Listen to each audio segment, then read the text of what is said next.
오늘은 제가 정리한 내용과 함께 보면서 이야기 나눠보려고 하는데요. 오늘은 제가 앞서서 말씀드렸던 것처럼 박성재 내란 임무 종사 1차 공판기일이 있던 날입니다. 재판부는 이진관 부장이에요. 이진관 부장은 한덕수에게 통고를 23년을 내렸던 그 판사님이죠. 오늘 피고인으로는 박성재와 이완규가 나왔는데 이완규 같은 경우에 불출석을 했습니다. 증인으로는 이제 류력 법무부 감찰관 그리고 배상업 출입 부장이 왔고요. 근데 이 배상업 씨 같은 경우에도 불출석을 했어요. 천천히 좀 풀어가 보도록 하겠습니다. 왜 이완규 씨는 분리 진행을 하느냐? 이완규 씨는 윤석열 정부의 법제처장이었죠. 한덕수와 최상목이 이완규를 헌법재판관에 올리려고 했었던 사람입니다. 이 사람 같은 경우에는 나 박성재와 분리해가지고 재판 받고 싶어요 라고 요구를 했고 이진관 부장이 받아들여 줬습니다. 왜 그러냐? 박성재는 세 가지 혐의예요. 내란 주요 임무 종사, 직권남용, 그리고 청탁금지법인데요. 내란 주요 임무 종사는 말해 뭐해? 말해 뭐합니까? 내란 12.3 계엄에 참여했다. 직권남용은 뭐야? 내란이 실패로 돌아간 이후에 법무부 직원들에게 야 너네 계엄 합법적인 걸로 가지고 와. 계엄의 정당성을 만들어 와 라고 지시를 내렸던 겁니다. 청탁금지법은 뭐예요? 김건희 씨가 우리 박성재 씨한테 연락이 옵니다. 지금 도이치모터스 사건, 내 사건들 지금 어떻게 진행되고 있어요? 김혜경 여사 이런 사람들은 왜 수사 안 들어갑니까? 이거를 전화를 했던 것이 바로 청탁금지법. 하지만 이완규 씨 같은 경우에는 위증이에요. 국회에서 거짓말을 했다.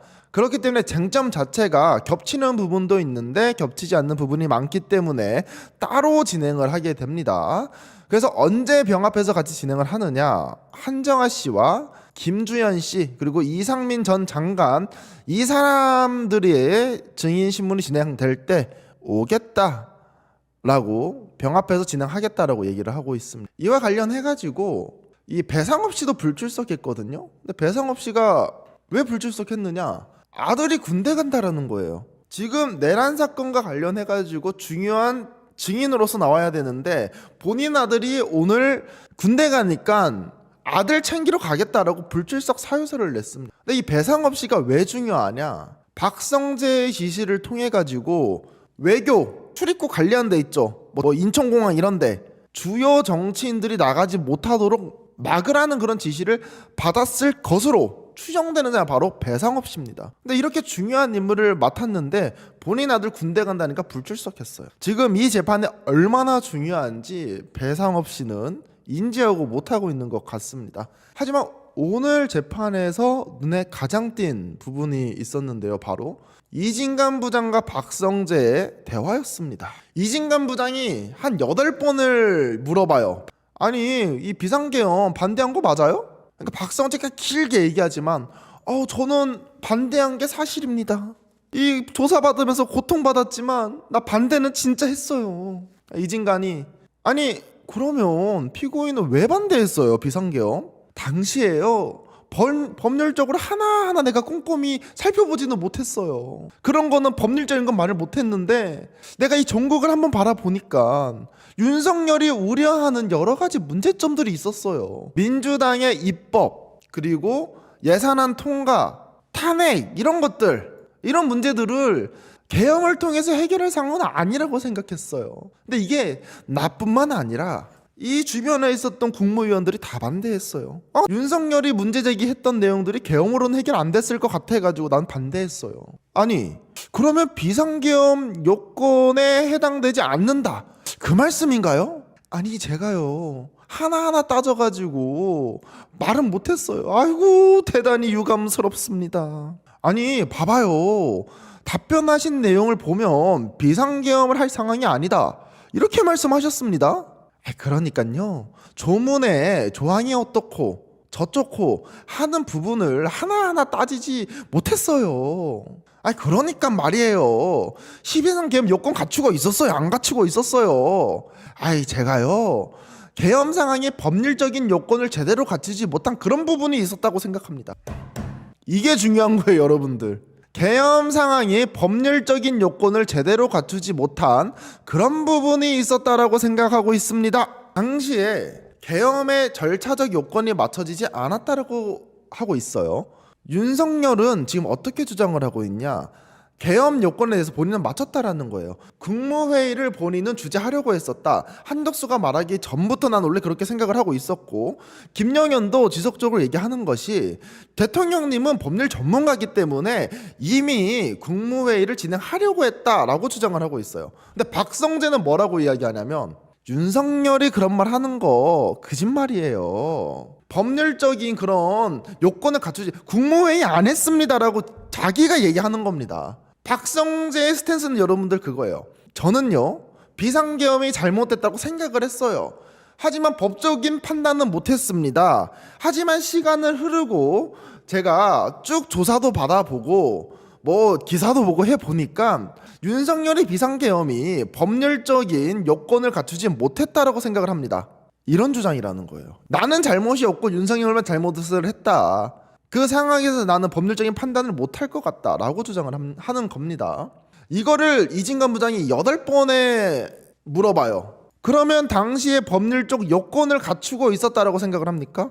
아이고 제가 옳다 그르다 판단할 상황이 못됐어요. 그러면 어떤 입장이라는 거냐? 너 그래서 계엄을 찬성한 거야? 계엄을 반대한 거야? 아니면 계엄이 불법적이라는 거야? 뭐야? 글쩍글쩍 저는 하면 안 된다고 했지만 그 나머지 내용은 몰랐어요. 나는 윤석열에게 계엄을 하지 말라고 말렸지만 당시에 그 계엄이 법적으로 잘못된지는 몰랐다라고 얘기를 하고 있습니다. 근데 오늘 나왔었던 증인이 있습니다. 그 증인이 누구냐면 바로 류혁이라는 인물이에요. 이 사람은 법무부 회의가 있었을 때 사표를 바로 던진 사람입니다. 왜? 이거 불법 계엄이다. 계엄이 도저히 말이 안 된다라고 하면서 간부회의가 있을 때 바로 사표를 던진 사람이 바로 류혁이라는 사람이에요. 이 사람이 오늘 증인으로 나왔습니다. 너무 상반되는 인식이라는 거예요. 그 당시에. 아니 류혁 같은 경우에는 박성재 말고 윤석열과 함께 계엄을 논의했던 사람이 아니에요. 과거부터 함께 논의해오고 이 계엄이 불법인지 아닌지 판단을 갖고 있던 사람이 아니라 이 사람도 아들을 통해 가지고 비상계엄이 있었다는 걸 알았던 사람이에요. 12월 3일 날 잠자고 있었어 이 사람은. 근데 이 사람은 보자마자 이거 불법이다라고 알았다라고 하는 겁니다. 그러니까 박성재의 진술은 회피라는 거죠. 회피. 그런데 제가 왜 박성재가 이 이진관 부장의 질문에 대해서 당황을 하고 있었냐라고 느끼는 건 뭐냐면 원래 부장판사가 증인신문이 본격적으로 들어가기 전에 이렇게 피고인에게 잘 안 물어봐요. 바로 증인신문이 들어가지. 그리고 검사와 변호사 그리고 증인의 질문과 진술을 통해 가지고 판단하는 경우가 상당히 많고 중간에 잘 물어보지 않는다라는 겁니다. 근데 이진관은 코치코치 캐물어 본다라는 거예요. 그리고 박성재가 당황한 것을 내가 어디에서 느꼈느냐? 똑같은 말을 계속 반복한다고 느껴지지 않으세요? 박성재가 이진관 부장의 질문에 대해서 정확하게 얘기를 하지 않고 주장은 딱 그겁니다. 저는 계엄이 이 상황을 봤을 때는 잘못했다고 느꼈지만 법에 대해 법적인 판단은 내가 못 내렸습니다. 이걸로 일관을 해요. 그리고 아마 심적인 부담감도 상당히 클 거예요. 본인이 법률 전문가이기 때문에 첫 번째로 한덕수의 재판에서 기존 구형보다 선고가 훨씬 많이 나왔단 말이에요. 약 8년 이상 더 나왔어요. 이 부분에 대해 가지고 상당한 부담감이 있는 것으로 저는 비춰졌습니다. 그리하여 류혁 법무부 감찰관이 증인으로 나오게 되는데요. 어떤 사람이냐? 97년에 검사가 되었고요. 약 20년간 검찰에 재직을 했어요. 이후에 변호사 준비 중에 심우정에게 연락을 받아가지고 검찰관에 지원을 하게 됩니다. 당시에 심우정은 검찰총장 아니에요. 문재인 정권 시절입니다. 이때 임명이 됐었고 12월 3일날 사직서를 제출을 해요. 계엄 당일날. 그리고 12월 11일 날 퇴임합니다. 사직서를 쓴다고 해서 바로 퇴직은 되지 않죠. 근데 이 사람이 뭐라고 얘기하냐? 설령 비상계엄과 관련돼 가지고 매뉴얼이 있다고 하더라도 불법적인 상황이라면 매뉴얼을 사용하면 안 된다고 주장을 합니다. 많은 군인과 경찰 그리고 계엄 관련자들이 저는 당시에요 이 비상계엄이 매뉴얼이 있습니다. 매뉴얼. 이 매뉴얼대로 전 했을 뿐이에요라고 많이 이야기를 해요. 근데 이분 같은 경우에도 검사 출신이고 법률 전문가거든요. 야, 매뉴얼이 있거나 말거나 잘못됐어. 야, 불법적인 건데 매뉴얼이 무슨 소용이야 라고 이야기를 합니다. 그리고 또 한 가지 중요한 문제가 있는데, 문재인 정부에서 임명이 되어서 아주 민감한 내용을 다루고 있는 단톡방에는 제가 빠져 있었다. 그러니까 류혁이라는 인물이 문재인 정권에 임명이 됐으니까 법무부 안에 단톡방이 있을 거 아니에요. 실무자들 단톡방.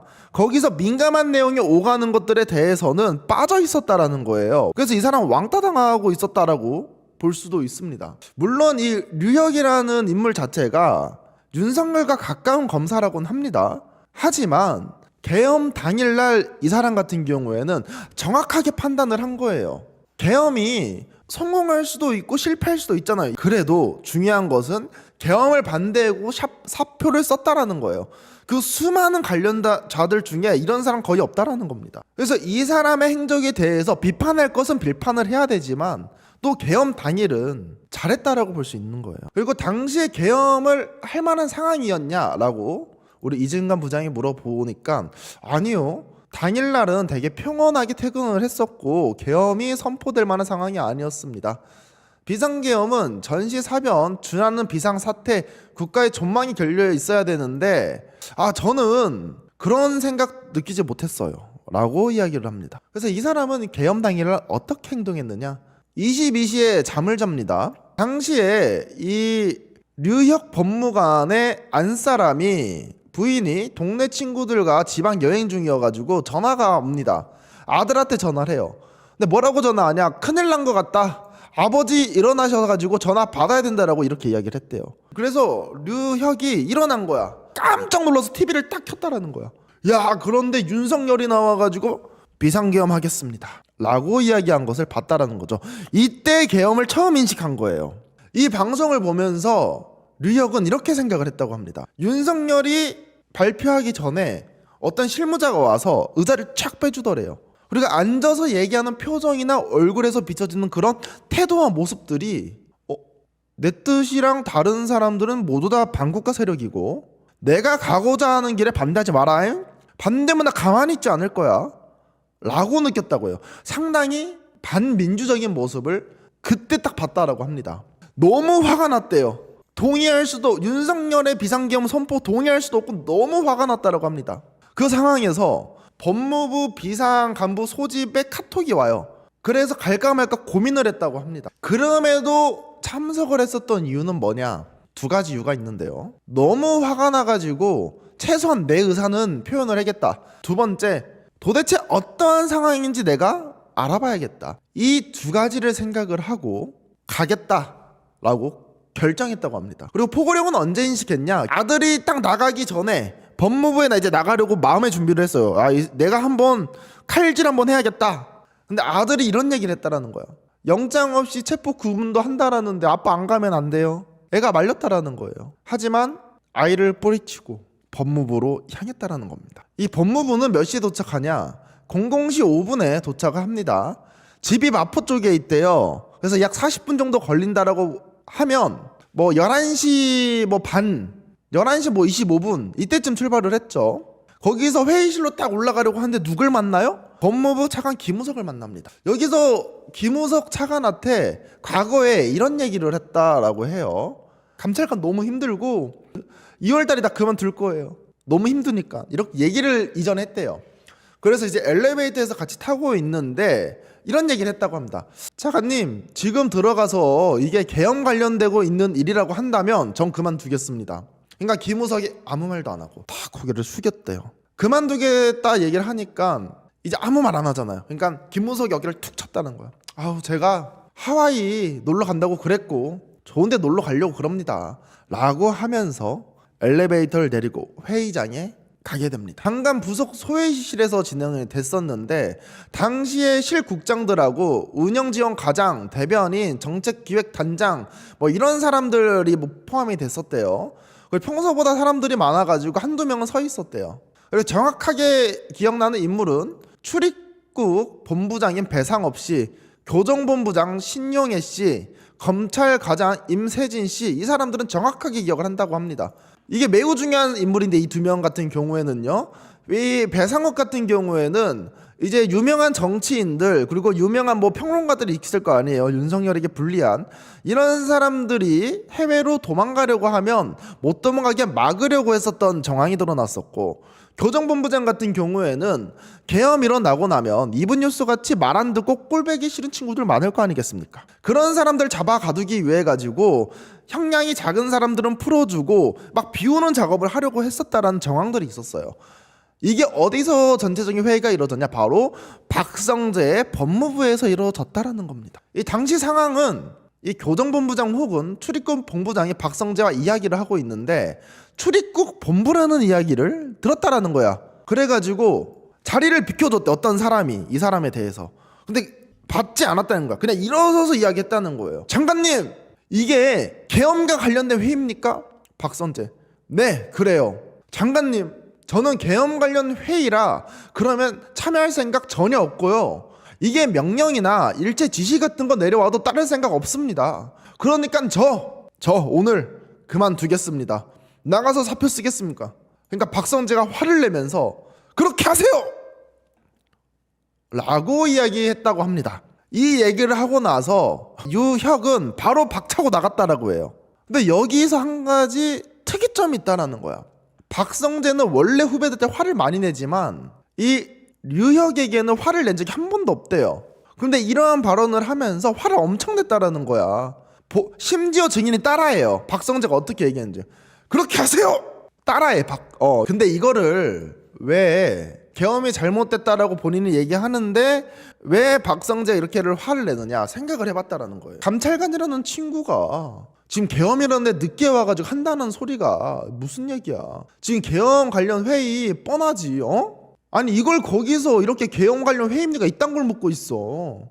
내가 지금 중요한 얘기 하는데 건방지게 말을 끊어? 아마 이러한 생각의 프로세스로 류혁에게 화를 낸 게 아닌가라고 류혁이 생각을 하고 있는 겁니다. 이 박차고 나가서 류혁이 공공시 구분의 사직서를 작성합니다. 장관 부속실의 비서관에게 이렇게요.